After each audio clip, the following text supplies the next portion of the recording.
Cet exercice fait appel à des notions vues en troisième année. Donc, lorsqu'un objet est branché sur secteur, ça veut dire qu'il est branché sur une prise de courant, et en Europe, toutes les prises de courant ont une tension de 220 volts. Donc, dans l'exercice, le terme branché sur secteur signifie que la tension vaut 220 volts. Ensuite, on a également vu en troisième année que la tension fois l'intensité donnait la puissance électrique. Un treuil électrique, branché sur le secteur, est utilisé pour soulever un bac de béton de 100 kg sur une hauteur de 15 mètres en 20 secondes. Détermine l'intensité du courant circulant dans le moteur du treuil. Nous recherchons ici l'intensité. Nous savons que le lien entre l'intensité et la puissance est donné par la relation P est égal à U fois I, donc la tension fois l'intensité. Et nous savons de manière générale que la puissance est égale au travail sur le temps.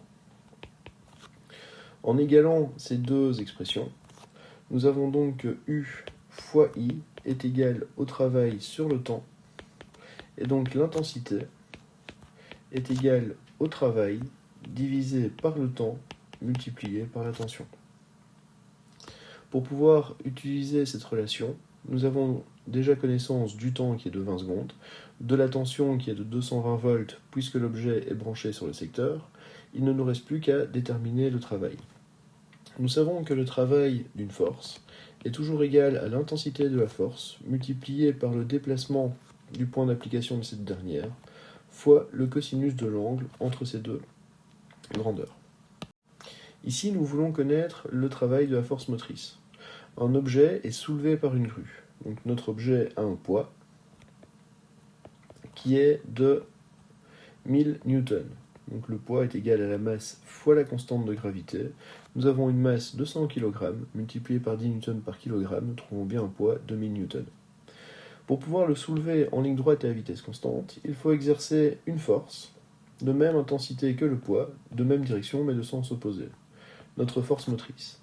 Ça signifie que cette dernière a également une intensité de 1000 newtons. Ensuite, notre objet va vers le haut. Donc si nous venons représenter notre déplacement, il se déplace de manière verticale vers le haut, comme ceci. Donc l'angle entre la force motrice et le déplacement est égal à 0 degré. Nous allons maintenant pouvoir déterminer notre travail de la force motrice. Le travail de la force motrice est égal à la valeur de la force motrice fois le déplacement fois le cosinus de l'angle.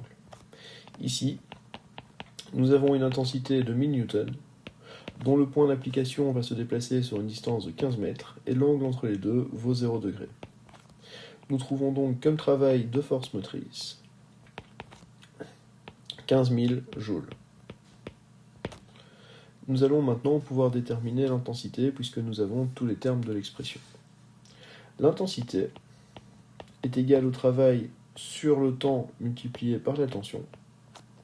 Nous avons un travail de 15 000 joules divisé par 20 fois 220 et nous trouvons une intensité électrique de 3,4 ampères.